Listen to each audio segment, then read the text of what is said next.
Why do you say that, Father? You aren't afraid, are you? No, but I respect some of the superstitions of others. Often they are founded in fact.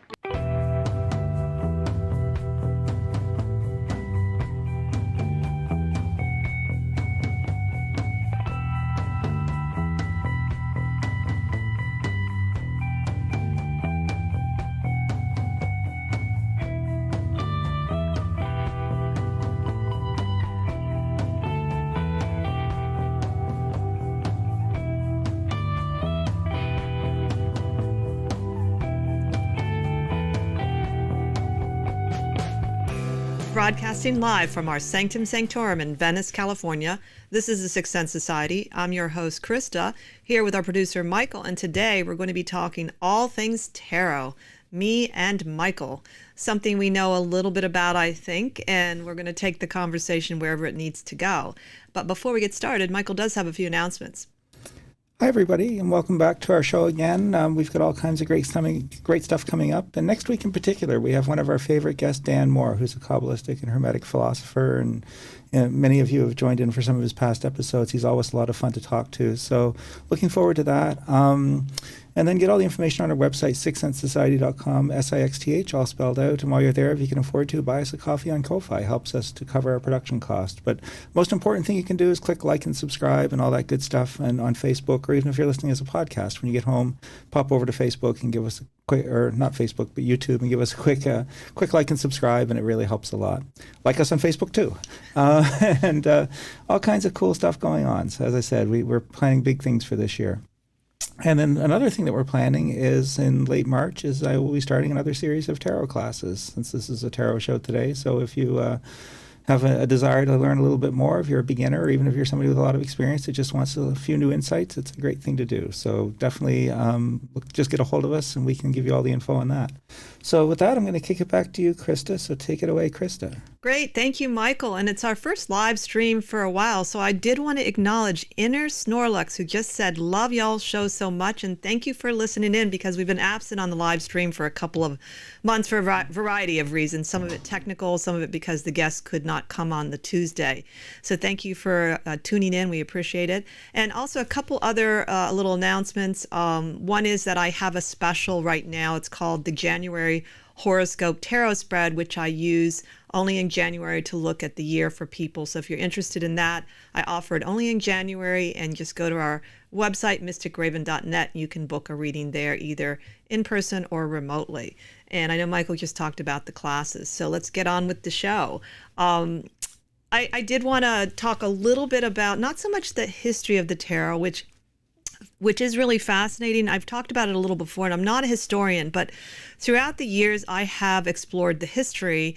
And one of the things that's really lovely is there's much more available now in terms of people that take the time to research and publish books, and of course online.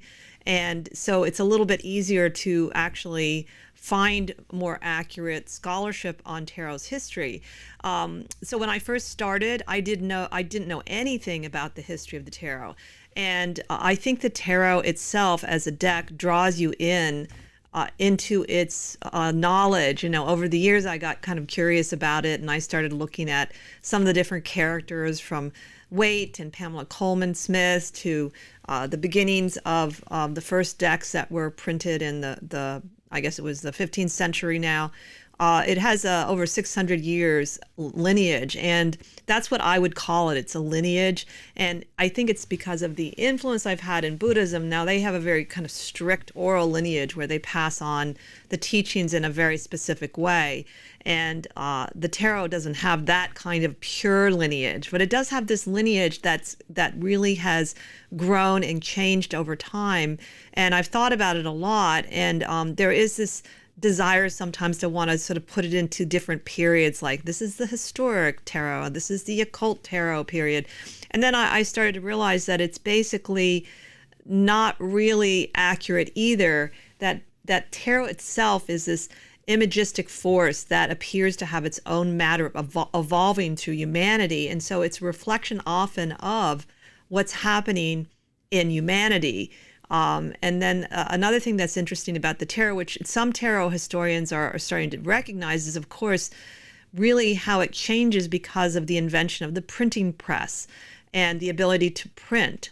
And then the other thing that I was thinking about recently has to do with the ability to people literacy. So, for instance, the first books that were printed, not a lot of people could actually read the Bible. And I was reading this really cool article just this morning about, I wanted to look and see, well, what did the printing press really do besides obviously open up the world to printing? And there was something really interesting.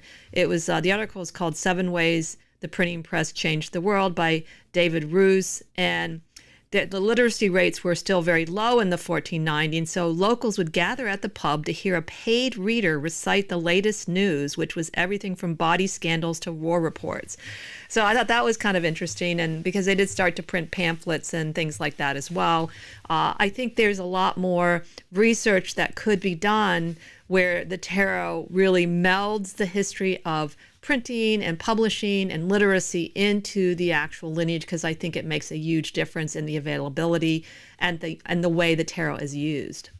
Yeah, I think another thing that's really cool about the tarot, again, is that because it is an image-based method of communication, as opposed to a written language kind of, book kind of way of communicating, is that it allows for such incredible flexibility in the way that you can express it. So even though you have one tarot image, there may be hundreds of different ways to talk about or express different facets of that particular image. And that's true with symbolism as a whole. I think one of the nice things with symbolic languages is their ability to flow and adapt and evolve and to have so many different facets associated with each individual word, if you will, if we're going to refer to the card as a word, as opposed to a written language where it is really very narrow in terms of what it can convey. And to me, that's one of the beauties of the tarot. And then the other thing, too, is that it's such an amazing tool for just encapsulating the human experience, the highs, the lows, the conflicts, the inner conflicts, the outer conflicts, the joys and successes and fulfillment and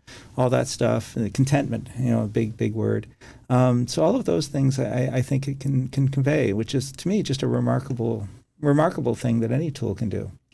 Yeah, I think that's all of those are really excellent points. And one of the things that I don't like about some modern decks is when they try to take out the more challenging looking cards, because if the tarot is a reflection of life, which I think it is, then why would you not want everything in life and not make it look so, just fluffy and pretty, and not want to deal with just not necessarily negative forces, but more challenging forces? And I like the cards that the decks that have that dualism and that have that dynamic energy.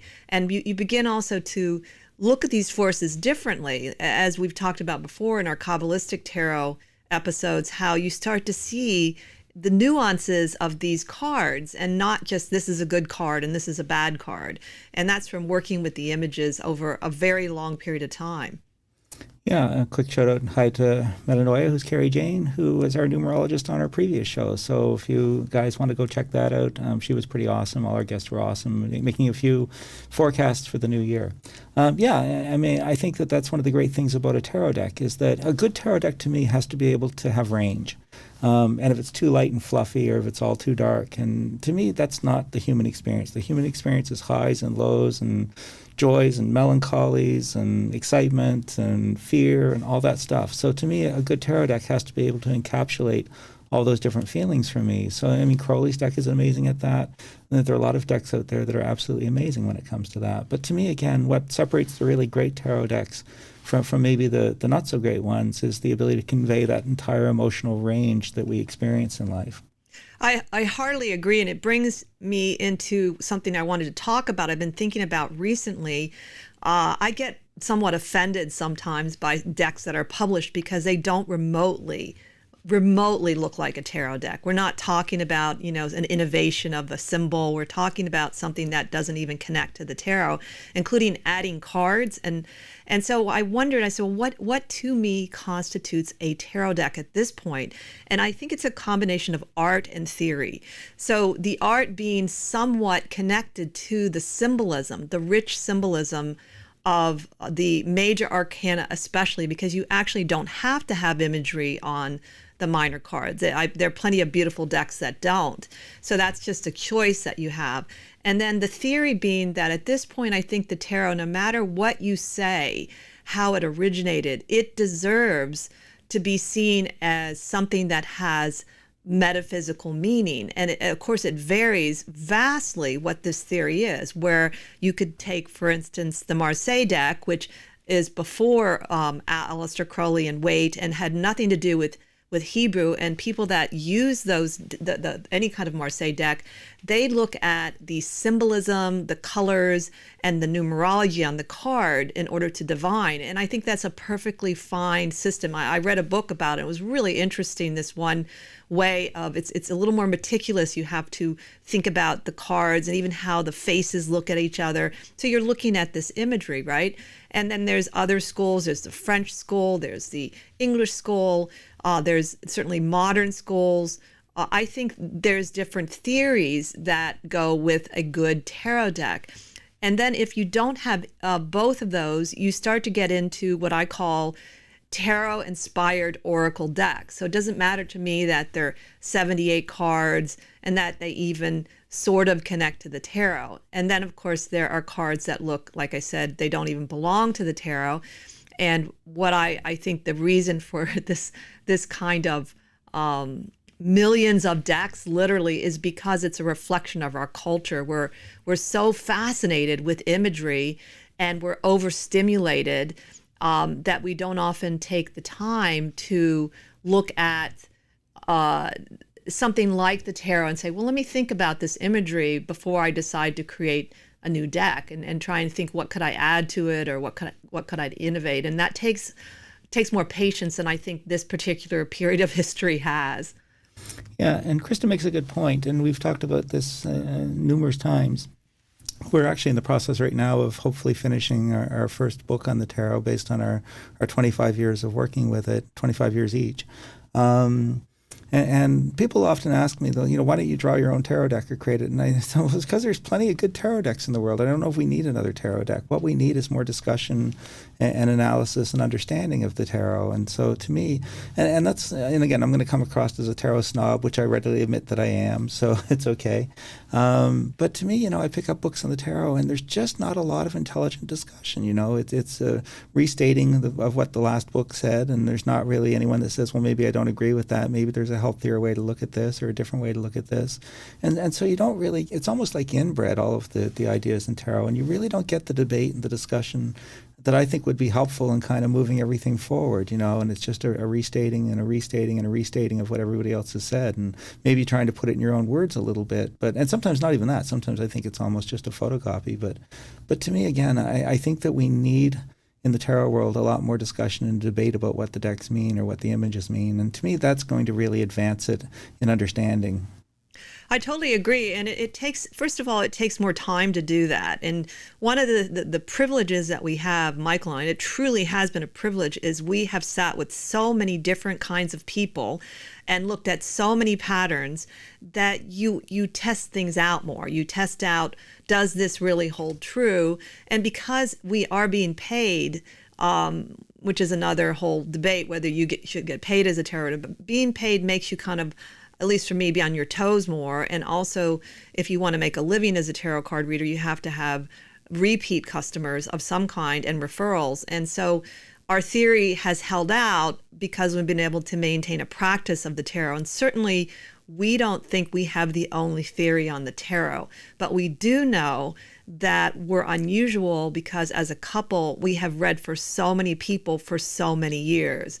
And I think experience, if you're paying attention, because I don't think everybody pays attention, is how the tarot will teach you what is meaningful for you and how to work with it. And that's at least how I have found, more than, as Michael said, I know for a fact that the books regurgitate the same things because I have read a lot of them, and I've been doing researches on specific cards for that reason. And I've sometimes read 20 different interpretations of one card, and there's very little difference. And we're talking from the late 1800s to now. So not a lot of written innovation. I'm sure there are people that practice the tarot that don't write things that have innovation, and they're not discussing it enough.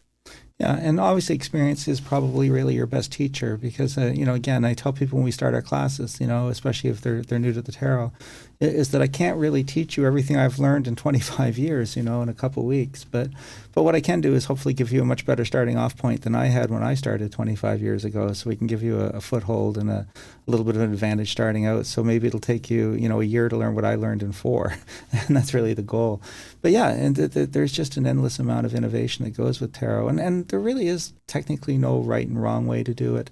In the sense, but I do like structure, and I think that especially if you're using it for readings, and again, this is a great thing with tarot, is that it can have multiple applications, and it can be a tool for self-study and reflection where you do no prediction with it whatsoever and just use it psychologically, or it can predict, and again, predictions aren't necessarily 100% will happen every time, because I think when we make prediction, we're working with the laws of probability and trying to understand probability. But at the same time, there is this uncanny ability for it to sort of synthesize whatever's going on with a person in the moment and project what's likely to happen next. And we've seen that play out many times. But there is that multifaceted aspect of tarot, which I think is terrific. But I like the structure and the way that ties with Kabbalah and Hermeticism. And I think that having that underlying philosophy, it changes a little how you see some of the cards. And I think it gives you a more holistic way of understanding them. You don't really see them as good and bad. There is no such thing in the tarot as good and bad, just proper and misproper application of force. But it's not really a good or bad force. And so I think that the structure does help with, and even with readings, I think having a system and a structure of philosophy to understand the tarot with, I think just gives greater consistency to our readings as a whole. Yeah, I totally agree with that too, having the structure, and it brings consistency. And Carrie Jane just made the comment about keeping the oracle and tarot more separate.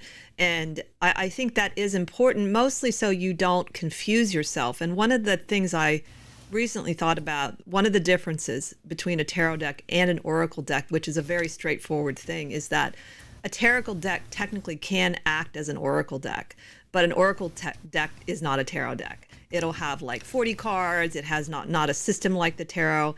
That's one way to see it. And they can both be very effective. I want to put out that.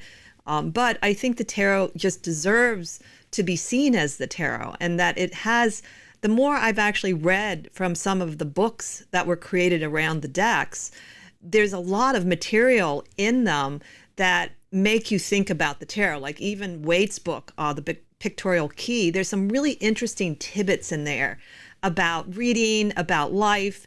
And I think, like Michael said earlier, we just haven't really digested just the amount of esoteric information that can be used in a practical way, because it's the esoteric schools are there. But Michael and I have found we're unique in that, yes, we're sort of tarot snobs when it comes to what is an actual tarot deck, but the way we're not a snob is that we think the tarot can answer many kinds of questions, from the most mundane, such as, is my dog happy at home, to the most profound, does God love me?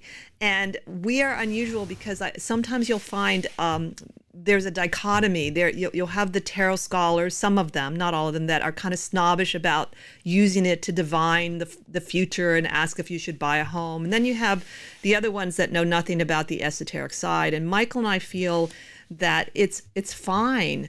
All of it's fine. Because again, it's a reflection of life. If I'm about to lose my home, how can I do any kind of spiritual practice?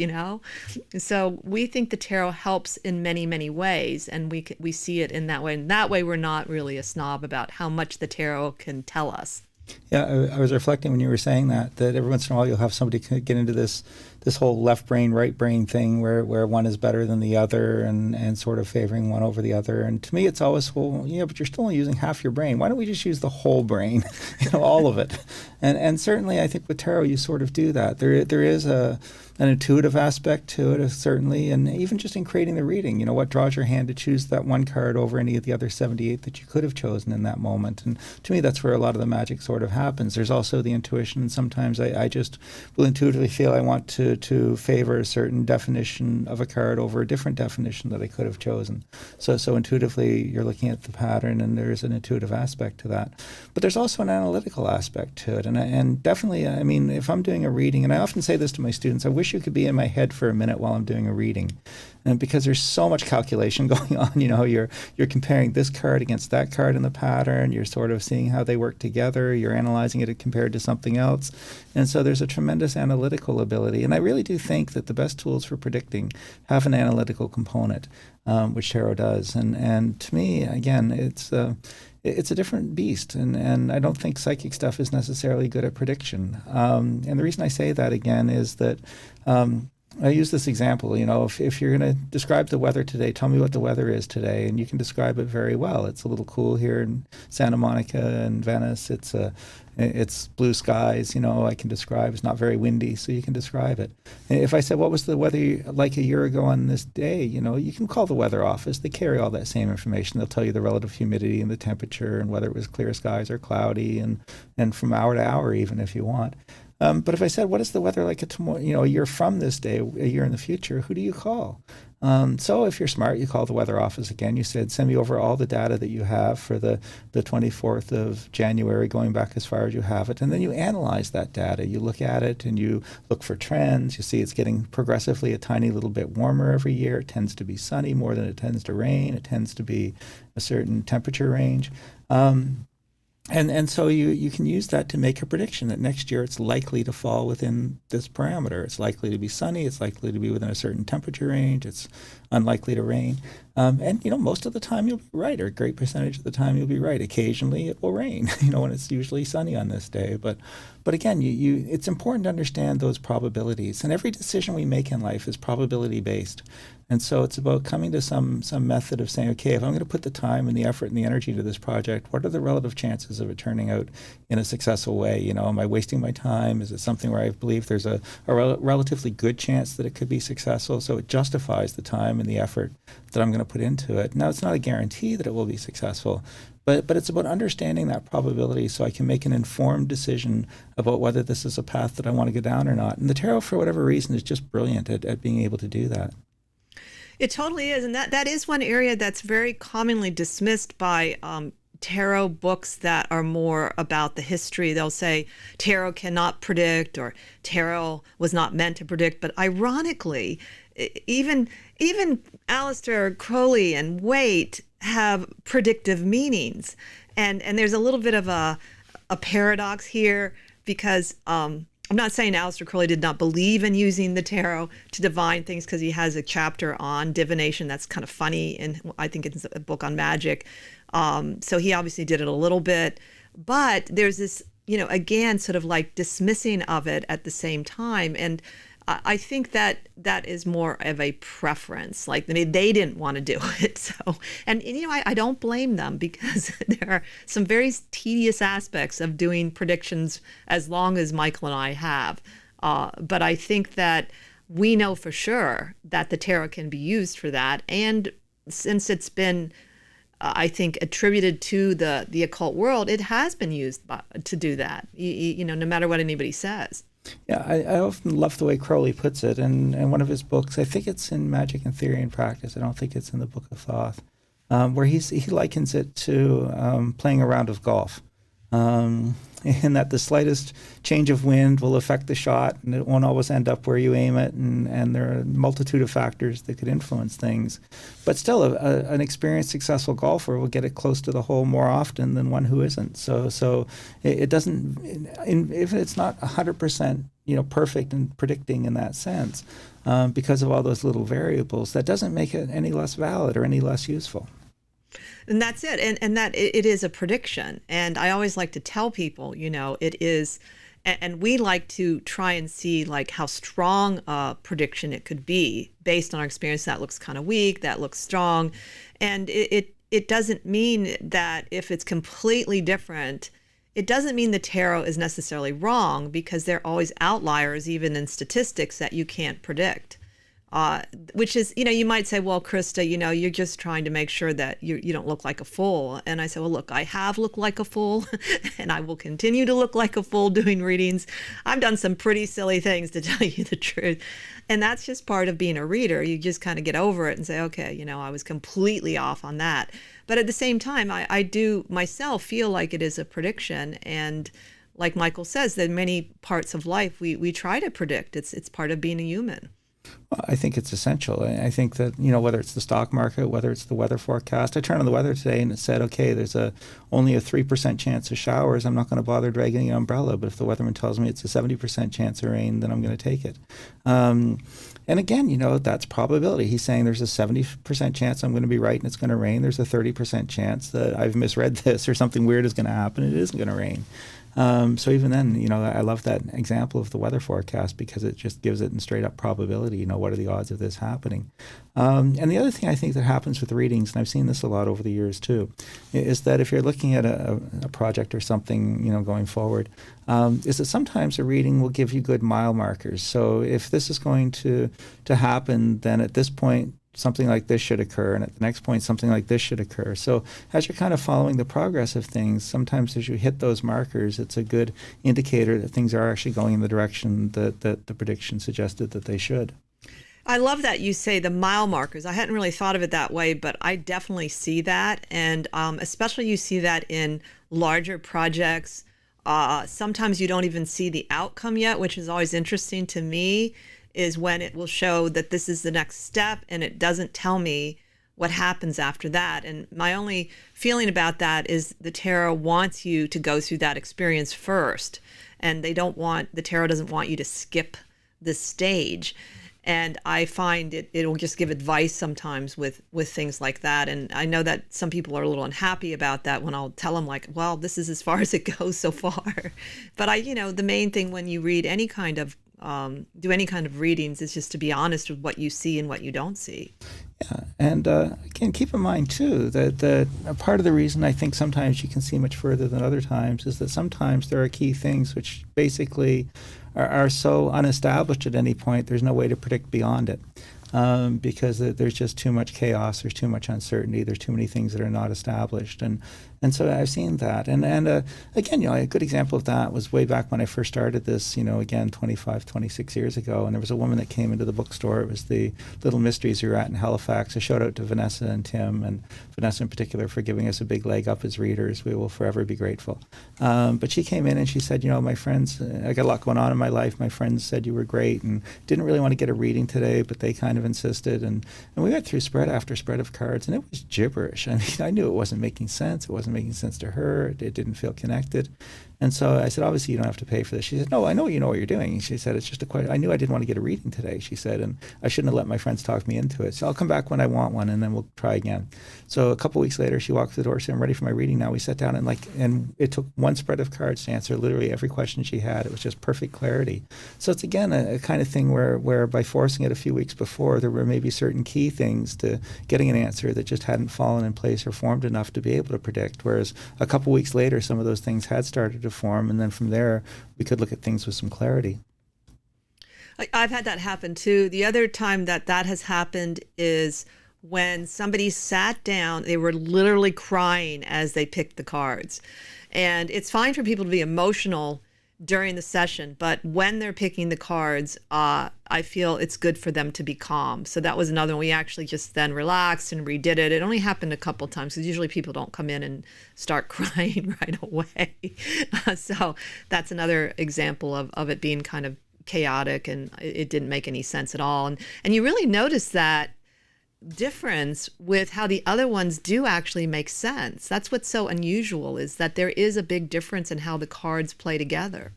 Yeah, something I wanted to mention that you brought up, and this is some advice for readers in particular, I guess, not just tarot, but in general, and maybe especially those who are considering getting into the field of becoming a reader because you're fascinated with it, is don't expect every reading to be light and fluffy. And people are going to come to you with some very, very serious, things going on in their life and serious questions. And it is, there is some pressure there in a sense. And there definitely are times where Krista and I agonize over whether we got it right and gave the person the right, because we're talking about sometimes literally life and death kind of things, in many respects. And so to me, there's a tremendous responsibility with being a reader. I think you have to come from the right place. I think you have to be dedicated to helping the person, and it's not about the money and so forth. It isn't with us. And again, but there are sleepless nights if you have a conscience and if you care about people, where you're going, man, that was a serious thing, and I really hope I gave the right advice. And it is something that will put a lot of pressure on you as an individual, I think, being a reader. If you care. If you don't care, it doesn't matter. There are people obviously that are probably sociopaths that are doing horrible things with readings and just taking advantage of people for money and ripping them off. They probably sleep like a baby. But for those of you that have a soul and a conscience, that really want to use it for the right reasons to help people, it definitely is heavy sometimes. It's not always light and fluffy. It totally is. And that made me think about, I am glad that I started doing professional readings about the age of 36. And even then, I was not totally prepared for people coming to me and asking me, should I have an abortion? There was one literally life and death question I got that I totally remember, and a person was waiting for an organ transplant. And all I could do, of course, was look at the probability of the person getting it, and I was sweating it. And I remember thinking, like, I just wanted to be right for their so they live.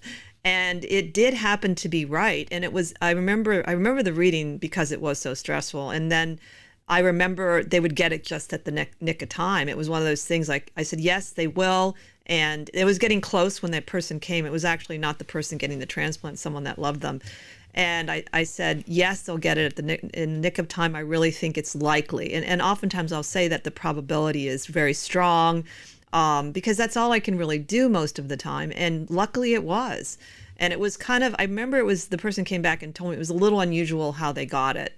And all I could do is breathe a sigh of relief for them. That idea that it's okay if I'm wrong, as far as being wrong, but you don't want to be wrong for their sake. You want to, believe that the cards really can say, hey, don't worry, it's going to be okay. And I can't say they're always right that way, but they can be enough times that I feel that they merit some study. And why does that work? Nobody really knows why it works. But as Michael said, it made me think, some of these people that are doing professional readings, and they're 20 and 21, I think as long as they do something they're comfortable with, but I would say it's pretty difficult to sit with someone going through, marital problems if you've never had a long relationship.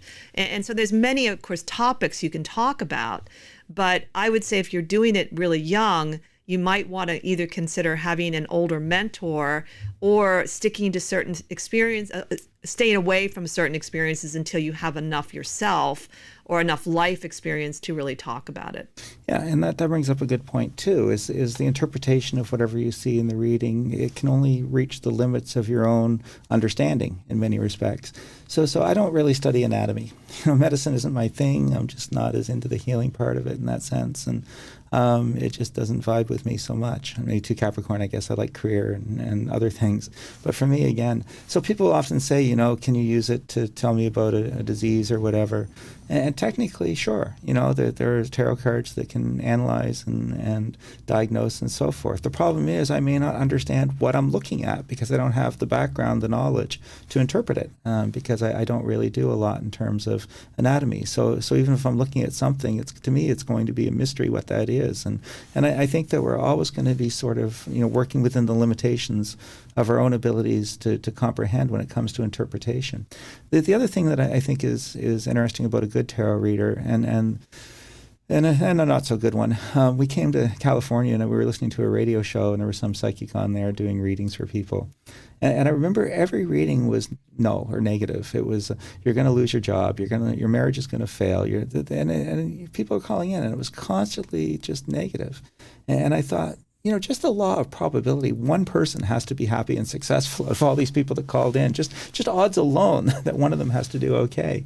And then I realized that whether they were doing it subconsciously or not, they realized that there was a safety in the negative, in the sense that if I tell a person their business is going to fail, they end up succeeding, they're not going to be mad at me. If I tell them it's going to succeed and it fails, they might be kind of pissed off. So for me, I think that they were gravitating towards the safety of the negative, and to me that you got to watch that, and it's one thing to say, it's easier to discourage people than to encourage them. If you're going to say, look, you sure invest your money and your time in this business and it'll likely be successful, and if it fails, they're going to be mad at me. But I think that you have to commit to the truth, and I think every good reader is committed to the truth. And I always tell people when I'm reading for them the first time is that I am going to be honest with you. I'm not going to tell you something just to make you happy. I'm going to tell you what I really think about any question that you ask or anything we look at. I said, now, again, while being truthful with you, there's no such thing as a bad reading, just bad readers. And every reading should either give you good news or good advice, but either way, it should be helpful and constructive. And then lastly, they have to show up and do the work. So if you have a wonderful energy for making friends, you sit home watching reruns by yourself on Netflix, it will not do you a whole lot of good. And so we can just help you understand, the way forward and give you some notion of how to get there. But the person still has to show up and do the work, and if they don't, then that changes everything. But I think that, again, it's really a search for truth, and truth is not always negative, not always positive. Sometimes you'll win, sometimes you'll lose. But I think a good reader has to be comfortable with all of that.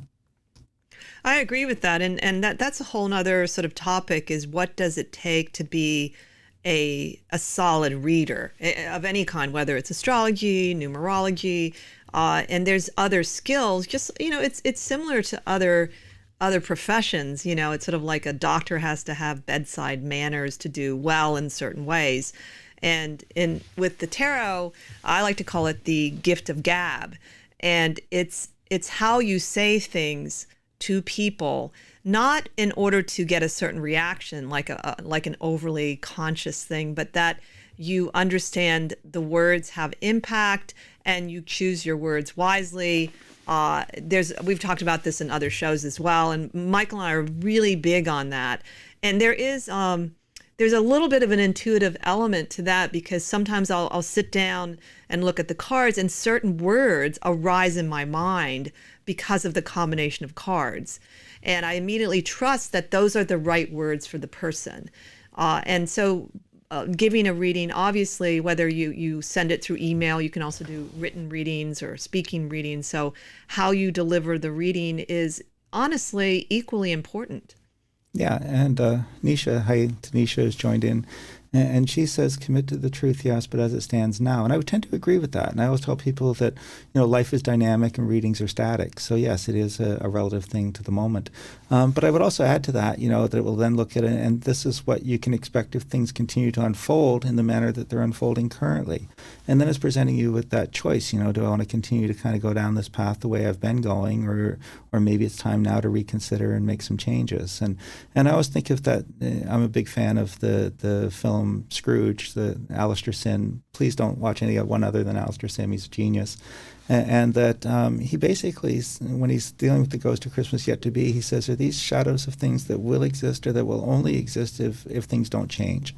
And to me, that's exactly what it is we're kind of giving you a glimpse of a future if things don't change. And then it presents you with the opportunity to make that conscious decision about whether that's the future you want to continue to let unfold, or whether you're ready, prepared to go in a different direction. I've seen people change their direction based on a reading and completely change their future. It doesn't end up anywhere near what it would have if they hadn't made a different conscious decision to kind of go down a different path. And so the reading is just giving you that opportunity to glimpse at what lies ahead in all probability, and decide if that's the direction you want to continue to go. Yeah, it's very true that again, that's that idea of a probability. I will argue, though, what my experience seems to be based on, again, my own life and reading for others, is life seems to be a combination of chaos, free will, and destiny. And destiny to me are themes that you're meant to play out through the most of your life, mostly because it takes a while to really accomplish what that theme is. I believe in chaos, like literal chaos, and only because I also believe in free will. So if you believe in free will of any kind, there has to be moments where we make a decision that was not the greatest. And you know how they say, everything happens for a reason? Well, sometimes it's a bad reason. So it's not always. And that's my experience of life. It's this weird mix of, and so, yes, we can change things and we can change our future, but I am not personally of the belief that we can do anything we want. And I don't believe we can change absolutely everything because we are an integral part of life. And let's say my destiny is tied up with some other things that I have no control over. I do think we don't use as much of our free will as we possibly could in so many ways. And I also think you can kind of minimize things that could be part of your path that were difficult. So you make them less difficult through your conscious effort to improve yourself. Yeah, I think that's, relatively true as well, but again, how many times in life do we step back and really look at our lives and evaluate things? And it's just a really great chance with a good reading and a good reader to step outside of the self for a moment, step out of your life and look at it from a different perspective. And to me, that's hugely beneficial. And so as long as it's a good reader and not one of the silly negative gypsy people that is just trying to take advantage of you.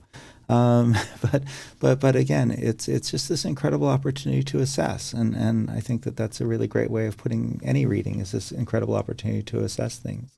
I think that's excellent. I like that too, because really once you sit down and do a reading, you have already changed the future, because like Michael said, you are taking the time to consciously look at your life or your loved one's life, and that already is a shift of consciousness.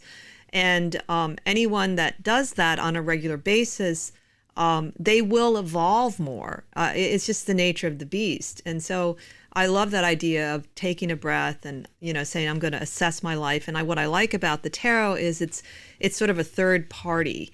And so, if you're a good reader, which I think a good reader of cards realizes that they're sort of the translator of the information, and really the star of the show are the cards. And so it takes away some of the projection people would put on you as a person. We're putting it into the cards now. Yeah, I think that a good reader, to me, a bad reader is ego, and you don't want to develop ego. It's if you're not in awe of the responsibilities that go with being a reader, the tremendous influence you can have for good or bad on someone's life and so forth. And it's an incredibly humbling thing. And I think if you've got a hyper-developed ego as a reader, you become very dangerous. I think it should be approached with a certain amount of humility. And I know Krista and I certainly see it that way. And then because of that, again, it's not about you, it's about the person you're reading for. It's not about you proving anything to anyone, what a great reader you are, how talented you are, how wise you are, or anything else. It's about just trying to find the right words that will help that person in the moment. And to me, it's about them. It's never about you as a reader. I agree. And then also one of the things that has helped me throughout my career, one of the things I really love about the tarot is I feel that despite the fact that I have this, of course, intense relationship with the public, who without I would have no income, I would not be able to study the tarot. But in a way, my primary relationship is with the tarot. And the more I really trust and have confidence in my tool, and the more I get to know it, and everyone gets to know their cards in different ways, just like a person, the more it's like your dream world. The more you pay attention to your dreams, it gives you more information. It says, hey, Krista's actually writing down her dreams, so I'm going to give her more information. And it's the same with the tarot. If you see it as a friend, as a teacher, if you maintain, as we have maintained, probably because of our connection to Kabbalah, this sense of wonder and openness to the tarot, it really is absolutely a teacher. It really does take you where you will need to go as a reader, and that way you also will grow and be able to offer more to people. Yeah, so let's switch topics up a little bit just quickly, and just for fun, what is your favorite tarot card? Oh, my favorite tarot card. Well, I actually do have one, and I'm not ashamed to say it, and I think my favorite one right now is the Empress. And I love her imagery. I love what she represents. I like the connection she has also to the Tower, which is in some ways a card I also really like now, because again, I like the connection that we see through Kabbalah with the Empress and the Tower. But there's something really beautiful and interesting about the Empress, as she represents really any desire we have to do anything. She's the seed of that. And I've seen her sometimes evoked into my world very easily in a very real way. And with me, I'm going to throw you a bit of a curveball for a lot of people listening out there probably. But keep in mind, Krista and I studied the tarot from a Kabbalistic point of view, which is a slightly different interpretation than I think a lot of the books have. But my favorite, honestly, Nine of Swords. And I know people are going to suddenly go, dear God, how could you possibly have that as your favorite? But if you understand it Kabbalistically, swords are basically the suit of actions. So what we say, what we do, our decisions and efforts and so forth that we make. So it's a doing kind of a suit. Nines have are in process of manifestation. So they're tangible, real, physical things. They're not just ideas and floating around in the ethers, but they're actually a very tangible thing. And then the 9 rests on the center pillar, which means basically to serve God or to do what's necessary or best. So basically it means you're doing the right thing. It might be easy and happy and joyous. It might be painful or difficult, which is why in the Rider-Waite, the face is covered by the hands to say the feelings, we don't know what the feelings are and they shouldn't be included in this interpretation. It's not about how you feel. It's simply about doing what's best. And to me, I always just love the idea that I'm doing what's necessary, that I'm doing the right thing. And so for me, getting the 9 of Swords in the reading means I'm doing what I need to be doing. And like it or not, I'm still on the path. And to me, I love that card. I know that about you. And recently, I did a long article on the 9 of Swords just for that reason, which is published in the 4th volume of The Feminine Macabre. And what I did was also delve into, that was the one where I read all the different interpretations through the years of the 9 of Swords. And some of it was so over the top bad, I laughed actually, because again, we've been doing this for a long time. And in theoretically, what we think about the 9 basically does hold true. And also the thing about the 9s, even if you don't use Kabbalah, they should all numerologically make some sense. They should have some correlation. And sometimes you won't see that with certain cards, like because it's a sword, it's super negative, and because it's the 9 of Cups, it's super positive. But when you read in numerology books about 9s, you see the complexity of it. And it is one of the most interesting mathematical numbers because of a variety of reasons. So it makes more sense to find some kind of coherent definition, whether it's through Kabbalah like we do, or even through numerology when it comes to any of the 9s. Yeah, I went through this when I was first teaching tarot way back in the day. We were at the Bodhi Tree in Melrose. That used to be there, the famous bookstore that Krista and I did readings at for many, many, many years. But, I was trying to teach the cards in a slightly more neutral way, so I didn't want people to see this card is good, this card is bad. So I would try and take the cards that they naturally would like the images and say, okay, how can this be misapplied? How could it be a bad thing? And then the cards they didn't like and try and show them the light and say, okay, how could this be applied in a positive way? What could be the good that comes out of this? So I was trying to help them to kind of balance things a little bit more and not just see them as black and white, good and bad. And then I got to the Priestess, which occupies that center pillar. And this applies to all the cards that are connected with the center pillar on the Tree of Life in Kabbalah. And try as I might, I couldn't find the negative. I couldn't really come up with a way of seeing this card in a negative light. And I was kind of mad at myself. And I remember thinking, dear God, are you so in love with this card that you can't vilify it? There has to be some negative. And then I heard some snippet of conversation between two people, and you get that experience with the penny drops, and then you understand things. And I said, I get it. I get why I can't find the shadow. It's because it doesn't have a light. If it doesn't have a light, it can't project a shadow. So basically, the center pillar is the pillar of neutrality. It's not good or bad. It just simply is you're doing what you need to be doing, whether that's positive or negative, whether you're happy or sad, doesn't matter. So it takes away all of those biases, and it's not a subjective pillar. It's the pillar of objectivity. So because it doesn't have a light, it doesn't project a shadow, and that's why I couldn't find the shadow in the Priestess.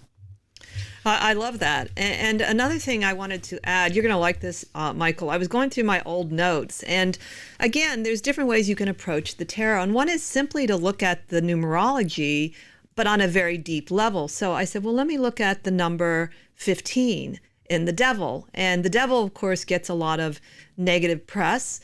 And so in one of, it was the 78-15-6.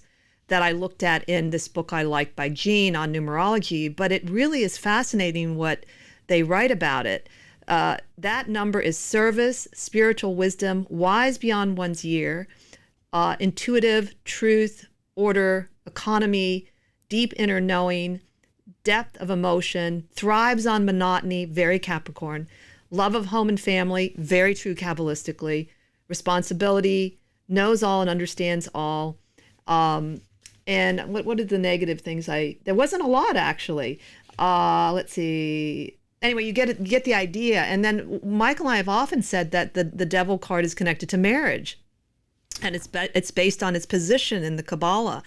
And then because it's normally, popularly associated with Capricorn, a lot of this makes a lot of sense. The intuitive side, Capricorns are quite intuitive, anyone that knows Capricorn as a sign.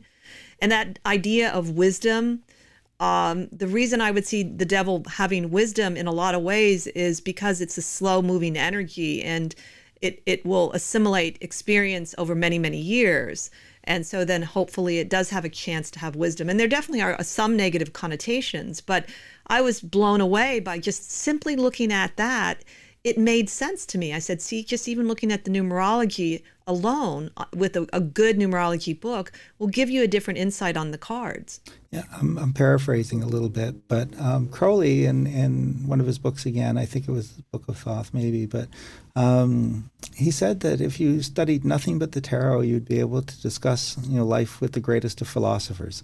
It would so enrich your understanding and whatnot of life on such a deep and profound level that you could sit down with any professor of philosophy and he would take you as a colleague by having just studied the tarot. So, and I think it's true. I think it just gives you this incredible insight into life, that you don't get in very many other ways. And to me, that's one of its great joys, is what it can teach about the mechanics of life and the human experience. And to me, it's an endlessly fascinating study, which is why after 25 years, I'm still fascinated with the tarot. And the cool thing about it is just when you think there's not any possibility that I couldn't find something new in it, because I've been doing this for 25 years, and between Krista and I, and we're not bragging, we've done probably, over 40,000 readings for people. So you're thinking there's just no possibility. Every once in a while still, something will happen in a reading where you'll see a card in a whole new light, it's still applicable, but it's a whole new light that you haven't seen it before. And I'm thinking, what kind of a tool, after 25 years of working with it as much as we has, is still showing you its mysteries every now and again?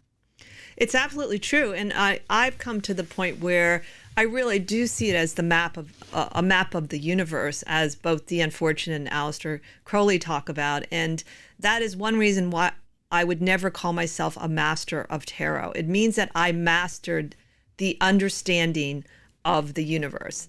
Would I call myself experienced? Yes, an experienced reader, absolutely. And that's just because I don't think you can master the tarot. I think it's what, like Michael said, just when you think you sort of, hey, I got it, that's like, oh my God, this just blew me away, And that's not even looking at the different ways you can approach it through its connection to the Kabbalah. That's just looking at, the individual cards and how they come across to you the more you use them. Yeah, but I would still encourage anyone who's serious about the tarot, please study a bit of Kabbalah, or at the very least, the Tree of Life is the most important thing. Arrange the cards in the way that they correspond on the Tree of Life, and sort of meditate on that symbol and try and understand it, because I think it will change the way you see the tarot. And to me, the tarot is a pictorial representation of the Tree of Life. And so for me, if you understand the philosophy, the tarot is just kind of a little bit of a reminder of that lesson, or just telling you which part of that to emphasize at any given point. But I think if you don't really have the philosophical background and understanding of Kabbalah, I do think that it opens the tarot to what I would see as subject to misinterpretation. And I was going to leave our listeners with a little hint, and I'm not going to tell you what it means entirely, but just a hint. Another one that we found that we tend to believe isn't correctly interpreted as the death card. And I'll challenge each of you to take the word death out of the card, out of the vocabulary for a moment, and replace it with the word mortality, and meditate on that. And I think you'll see that card in a whole different light if you understand that it's the card of mortality is what it's talking about. I agree. And that's a good I love that little koan, so to speak. I did want to go back just to the very beginning of the show. We mentioned a little bit about the lineage and history, and I found I wanted to give a shout out to Tarot Heritage website. It's run by Cheryl Smith. She has one of the most interesting timelines about the tarot, and she has some really fun facts in it. So I wanted to share a couple because they made me chuckle.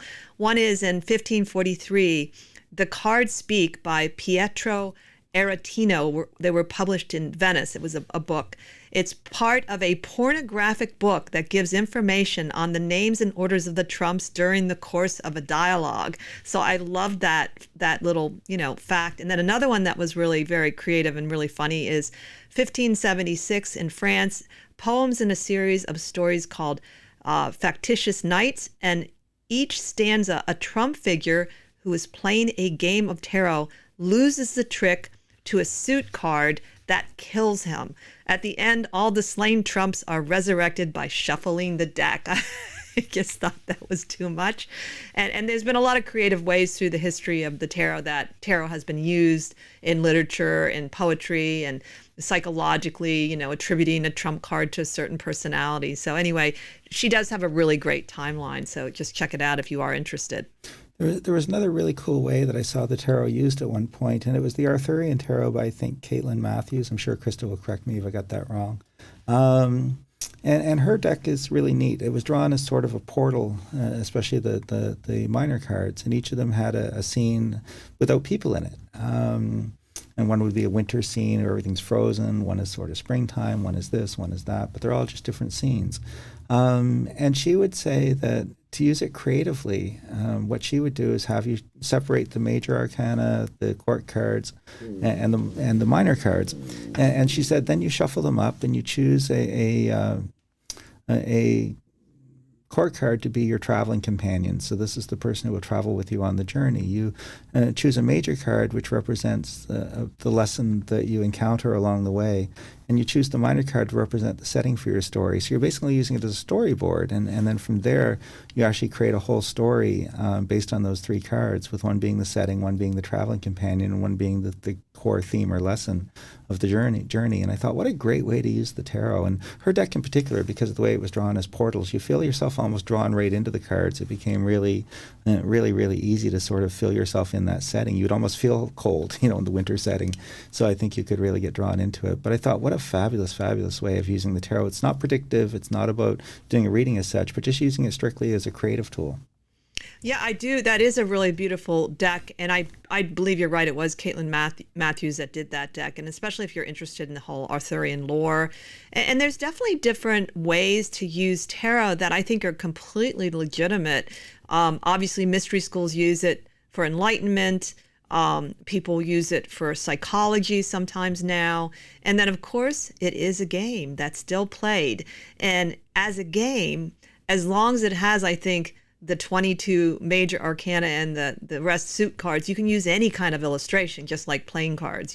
So in that way, any kind of art goes for the game of tarot, which, by the way, is kind of a fun game. I've played it a couple times.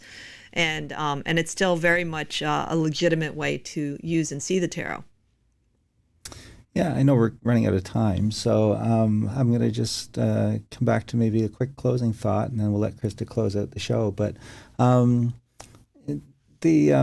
Crowley said that the two most profound tools for doing any kind of divination was the I Ching and the tarot, and he thought they were both very special, and I agree with him. And I think that of all the tools, the thing that's cool about those is that they're both basically, again, a pictorial representation of an ancient philosophy. And that when you're studying the I Ching, you're studying Taoism, so you become very conversant in that philosophy. And when you're studying tarot, you're studying Kabbalah, so you become very conversant in that philosophy. And it's having those deep philosophies behind the deck and behind the images or the hexagrams in the I Ching give it a depth that I think very few other tools have. I agree. And my piece of advice for anyone interested in just knowing the tarot is to pick one deck, and one deck drawn, connected to somehow the lineage.